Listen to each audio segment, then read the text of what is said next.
Telugu Desam party, ఆ party అధ్యక్షుడు, ముఖ్యమంత్రి చంద్రబాబు నాయుడు గారు మీడియాను బ్రహ్మాండంగా మేనేజ్ చేస్తారు అని చెప్పి వాళ్ళకొక పేరు ఉంటుంది బేసిక్‌గా.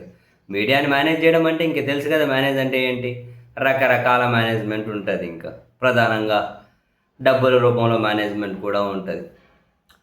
మన తెలుగు రాష్ట్రాల్లో డప్పులు కొడుతున్న వాళ్ళకి ఎన్ని ప్రయోజనాలు కల్పించుకుంటూ వెళ్తున్నారో అందరికీ తెలుసు. ఇది ఓపెన్ సీక్రెటే.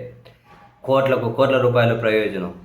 ఇప్పుడు అదే కోవలో జాతీయ స్థాయిలో డప్పు కొట్టించుకుంటున్నందుకు కొన్ని ఇంగ్లీష్ మీడియాలకు వరుసగా అదిగో ఇప్పుడు ఈ కార్యక్రమం పెట్టేందుకు 50,00,000, ఆ కార్యక్రమం పెట్టేందుకు 40,00,000, ఈ విధంగా వాళ్ళకి ఎప్పటికప్పుడు చాలా కార్యక్రమాల ప్రమోషన్ కోసం అని చెప్పి అఫీషియల్గా డబ్బులు ప్రభుత్వం సొమ్ము చెల్లిస్తూనే ఉన్నారు.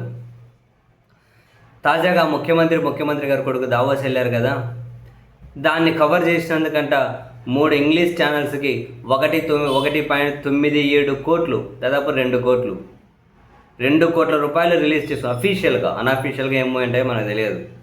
అఫీషియల్గానే 2 కోట్లు రిలీజ్ చేసుకుంటూ నెట్వర్క్ 18లో 22 నిమిషాల నిడివి ప్రసారంతో పాటు 60 సెకండ్ల ప్రచార వీడియోలు ప్రసారం చేసినందుకు 49,77,240 రూపాయలు చెల్లిస్తూ జీఏడీ ముఖ్య కార్యదర్శి శ్యామలారావు బుధవారం ఉత్తర్వులు ఇచ్చారట. 22 నిమిషాల నిడివి ప్రసారంతో పాటు 60 సెకండ్ల ప్రచార వీడియో ప్రసారం చేసినందుకు దాదాపు 50 లక్షలు. అండ్ బిజినెస్ టుడేకి 99,75,000 అట. టైమ్స్ నెట్వర్క్కి 48,23,000 అట. వీళ్ళ ముగ్గురికి చెల్లించుకుంటూ వేరువేరు జీవోలు జారీ చేసిందట ప్రభుత్వం. ఏ కార్యక్రమం ఏదైనా పెడితే వాళ్ళు ఏం ప్రచారం చేశారు? మహా అంటే వీళ్ళని ఇంటర్వ్యూలు చేశారు, అవి ఇవి చేశారు. ప్రతిదీ కూడా ఏదో ప్రమోట్ చేసినందుకు డబ్బులు కోట్లు చాలా కార్యక్రమాలకు.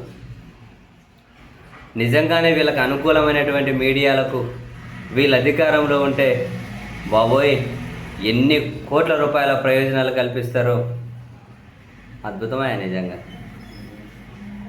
ప్రభుత్వ సొమ్ము అంటే ప్రజల సొమ్మే కదా, ఎంత చెల్లిస్తే ఏముంది.